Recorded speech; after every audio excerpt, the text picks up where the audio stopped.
Namen tega povezovanja, mednarodnega povezovanja je pravzaprav v tem, da po eni strani združimo moči ob podobnih situacijah, ob podobnih problemih, ki se pojavljajo na eni strani v okviru Kobilarne Lipica, o čemer smo že precej seznanili javnost, in pa tudi srednjeveške naselbine Motovun, ki je eno od izjemno pomembnih kulturnih dediščin v smislu arhitekture in urbanizma v notranjosti Istre, kjer podobno kot Lipici grozi gradnja celo 2 golf igrišč in igrišča za polo. V Aktivni Sloveniji želimo opozarjati na stvari, kjer privatni interes dela škodo javnemu. To se dogaja v Lipici, zaradi česar je tudi služba izgubil Edvin Tavčar, ki se je zoperstavil temu. Tam namreč želijo na vsak način znotraj varovanega območja, ki je kulturna dediščina, naravni spomenik, razširiti golf. In to na kraškem terenu, ki je dodatno ovira temu, da bi temu lahko rekli smiselno.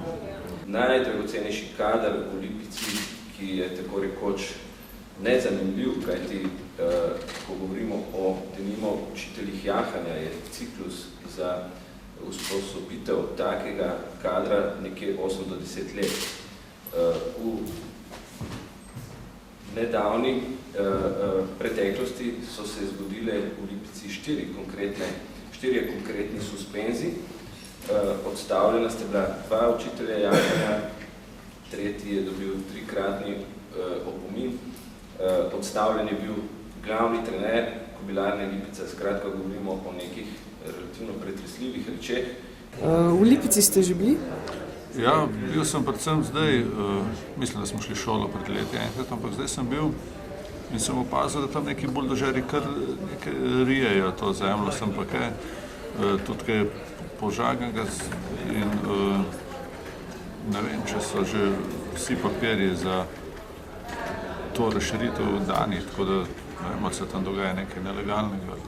Po našem mnenju morala država se zavedati pomena Lipice in preprosto dodeliti Lipici nek stabilen in predvsem dolgoročno naravnan finančni vir, tako kot je to običajna praksa posod drugod. A ste kdaj jahali lipicanca?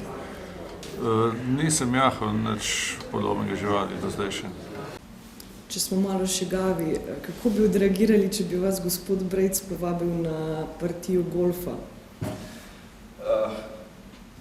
Zdelo se bi mi najprej zelo fajn, jaz sem namreč ne glede na to, da sem bil zaposlen v Kobilarni Lipica na relativno specifičnem mestu kot konzervator in tisti, ki je zadolžen za varstvo naravne kulturne dediščine, pa se kljub temu in kljub mojim pobudam nikoli nisem uspel z gospodom Brejcem srečati, bi seveda takega povabila bil vesel. Žal bi pa seveda partijo golfa moral odkloniti, kajti o golfu ne vem prav dosti in ga tudi seveda ne znam igrati. Da ne glede na to, ali je predsednik sveta zavoda Brejc ali morda kdo drug, je na drugi strani dejstvo, da je v Lipici vsako leto vse manj brejih kobil.